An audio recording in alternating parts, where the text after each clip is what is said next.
pas ferme et résolu, Anne Ouloto est sur le terrain.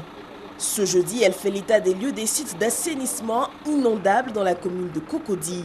Donc nous sommes dans la zone d'Alpha où, vous savez, chaque année, il y avait de gros problèmes d'inondation. Donc à cet endroit, il y a eu un dallo qui a été construit pour contenir l'ensemble des eaux. La voie sera réaménagée et nous avons aménagé également l'exutoire jusqu'à la boulevard de France redressé pour que l'ensemble des eaux puissent être évacuées sans créer des problèmes aux populations riveraines dans cette zone. De bonnes mains à Alabra, elle observe les ouvrages, critique, fait des propositions. Sur le parcours, une halte forcée. Anne Ouloto est en colère. C'est quelle gare ça? Devant elle, une gare de Baka. C'est pas normal. C'est dans 5 minutes, c'est pas parti, vous reprenez la pièce. Des instructions fermes sont données pour que la voie reste dégagée. Un acte salué par les riverains. Je suis très content parce que Abidjan est très sale. Moi-même, j'ai honte par rapport aux autres pays. Et quand j'ai su qu'elle était là, vraiment, ça m'a fait plaisir. La visite se poursuit.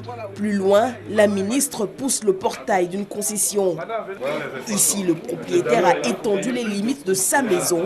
Il a construit sur un dallo, recouvrant ainsi un canal d'évacuation d'eau usée. Ici, tout ça va être libéré pour l'été. C'est terminé quand? On est aujourd'hui le 3 février. Donc, début mars, vous voulez dire. Comment je vous donne jusqu'au 15 mars, ça peut aller? Il faut respecter les délais parce que sinon, on va avoir des problèmes pendant ce n'est plus. Dans quelques mois, les grandes pluies s'abattront sur le pays. Pour éviter les épisodes meurtriers de ces dernières années, il faut mettre les bouchées doubles. Nous voulons que cette année, nous ayons une saison de pluie. Donc, sans mort, sans grand désagrément. Des dispositions avaient déjà été prises par le gouvernement à l'effet de traiter les zones à risque, de traiter donc les sites critiques, d'améliorer les infrastructures donc, pour mieux adresser cette question. Nous sommes venus donc faire l'état des lieux avec les services compétents. Nous sommes rassurés et je pense qu'il faut désormais que les populations elles-mêmes prennent conscience de la nécessité pour elles de faire des efforts. Anne Désirée Ouloto mène 2 batailles. La première, celle de la salubrité pour un environnement propre et sain. La deuxième, pour des ouvrages d'assainissement efficaces, capables de garantir des saisons de pluie sereines. Elle invite toutefois les populations à appuyer l'action gouvernementale par des comportements responsables, parce que le changement, lui, est possible.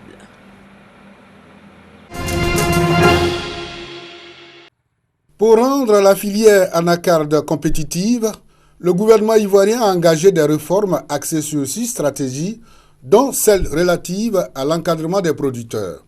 Un encadrement qui a permis à la Côte d'Ivoire de devenir le premier producteur mondial de la noix de cajou.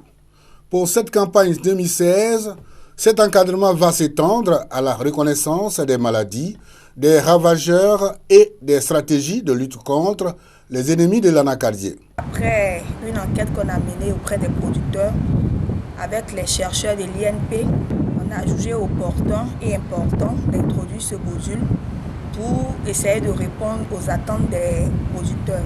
Près de 200 conseillers agricoles du secteur anacarde sont en formation. Pendant 5 jours, le Conseil du coton et de l'anacarde, avec le soutien de l'ANADER et le FICAR, a renforcé les capacités des encadreurs à la maîtrise des techniques d'animation. Lorsque nous faisons une récolte avant maturité, lorsque vous attendez de ramasser les fruits plusieurs jours après, ça a une incidence sur la qualité de l'anacarde. Sinon, vous risquez de récolter cette anacarde avec du poids, mais sans valeur.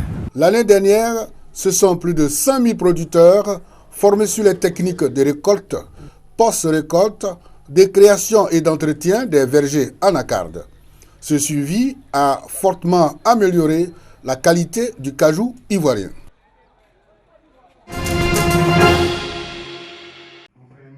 Rencontre d'information et de sensibilisation initiée entre les responsables de la Société d'exploitation et de développement aéroportuaire, aéronautique et météorologique SODESAM avec les populations à Bouaké. La rencontre a tourné autour de la sécurité en piste et les servitudes aéronautiques cas de l'aéroport de Bouaké. Il s'agit de faire prendre conscience aux populations des dangers liés à l'installation sur les périmètres aéroportuaires. Des carrières, des maisons en construction sont sur le domaine aéroportuaire, aéronautique et météorologique de Bouaké. De nombreux autres villages sont également concernés par cette occupation anarchique. Ce sont des édifices érigés dans les trouées d'envol ou d'atterrissage. Ce sont des lotissements anarchiques, autant d'éléments qui sont hors normes et qui constituent des menaces graves à la sécurité des avions et même des riverains.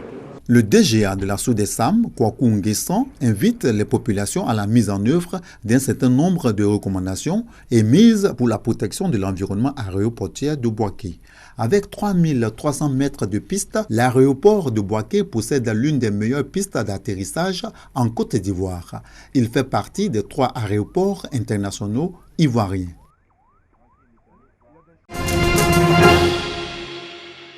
Les chaînes télé du groupe RTI sont les plus suivies sur le territoire national. Selon une étude menée en 2015, 2 252 000 téléspectateurs pour RTI 1 et 2 194 000 pour RTI 2.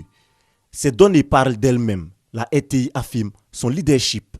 Nous sommes plus ou moins convaincus de notre force sur le marché local. Nous sommes vraiment satisfaits. Ça, car c'est le résultat d'un effort collectif. Nous ne dormons pas sur nos lauriers. Nous sommes appelés à écouter tous nos annonceurs, tous nos clients, tous nos téléspectateurs et de pouvoir les satisfaire au mieux. Les programmes télé de la RTI séduisent de plus en plus. Pour maintenir le cap, une nouvelle grille de programmes riche et diversifiée est prévue les mois à venir. De quoi rassurer les annonceurs. Ça permettra aux entreprises ivoiriennes de mieux cadrer justement les différentes procédés en termes de communication et puis de mieux orienter justement leurs objectifs en termes de communication avec la RTI. C'est vraiment une opportunité parce qu'il faut que les programmes se diversifient, il faut qu'ils soient également de qualité pour que nous, les annonceurs, nous puissions tirer vraiment profit parce que nous achetons des espaces pour pouvoir exposer nos produits et services. Les annonceurs, c'est vrai, ils font de la pub. Mais cette pub-là, c'est en réalité l'achat d'audience. Un annonceur qui vient investir sur un support ou sur un programme, c'est en fonction de la puissance de l'audience autour du programme. Ces résultats sont le fruit d'un sondage réalisé par une structure de la place sur une population de 3 136 000 téléspectateurs dans les villes d'Abidjan et Bouaké. La présentation effectuée est une initiative de la direction commerciale marketing. Objectif, permettre aux annonceurs de bénéficier de l'audience des supports TV. Bernard Belindadier a 100 ans, un centenaire célébré à travers la fête du livre à l'Institut Goethe à Cocody. Pendant 4 jours, écrivains, professionnels du livre et lecteurs lui rendront hommage dans toutes les activités. Bernard Dadier, c'est un symbole, c'est une légende, c'est un dinosaure, c'est le pionnier de la littérature ivoirienne. Donc pour nous, c'est un devoir de le célébrer. Pour le professeur Seribaï, invité à prononcer une conférence sur le thème « Bernard Dadier, l'homme siècle de la littérature ivoirienne, le centenaire est un héros pour le monde du livre en Côte d'Ivoire ». Nous célébrons Dadier parce qu'il est un héros pour nous. La nation ivoirienne, comme toutes les autres, a besoin de héros. Ce sont des médiateurs de l'espoir qui se trouvent dans une position médiane entre les hommes ordinaires et l'idéal ou la transcendance. Ateliers de lecture et d'écriture, exposition photo des pionniers de la littérature ivoirienne, causeries, débats et dédicaces sont entre autres les activités de cette 3e édition de la Fête du Livre qui prend fin ce jeudi à l'Institut Goethe.